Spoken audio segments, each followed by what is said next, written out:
मित्रों नमस्कार। आज मैं बहुत ही इंपॉर्टेंट वीडियो बनाने जा रहा हूं। बहुत सारे बच्चों और कुछ बिजनेसमैन ने ये पूछा है कि जीएसटी और इनकम टैक्स में क्या अंतर होता है। तो ध्यान से सुनिए, वीडियो इंपॉर्टेंट है, शुरू से लास्ट तक देखिएगा। जीएसटी हम जमा करते हैं हर जो भी गुड्स हम परचेज करते हैं, गुड्स एंड सर्विस टैक्स जैसा कि इसका नाम है, और हर चीज पर जीएसटी सेंट्रल और स्टेट का लगता है।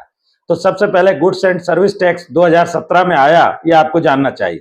ये वन नेशन वन टैक्स के आधार पर है। गुड्स जो सप्लाई हम करते थे, पुराने टैक्सों को समाप्त करके जीएसटी को सेंट्रल गवर्नमेंट द्वारा लाया गया, और ये दोनों स्टेट और सेंट्रल पर लागू है।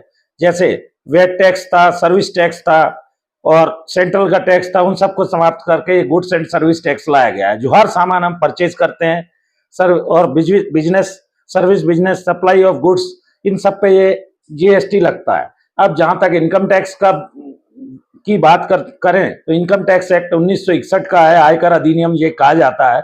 इसमें सैलरी पर कोई इनकम होती है, उस पर से टैक्स, इनकम टैक्स काटा जाता है। कैपिटल कोई गेन है, उस पर इनकम टैक्स काटा जाता है। हाउस कोई प्रॉपर्टी है, किराया वगैरह आ रहा है, उस पर काटा जाता है।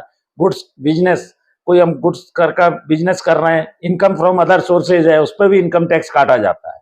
तो इसमें नेट जो इनकम है खर्चा काटने के बाद, जैसे इलेक्ट्रिसिटी है, रेंट है, मशीनरी है, ऑफिस एक्सपेंसेस हैं, ये सब माइनस करके और ये इनकम टैक्स लगता है।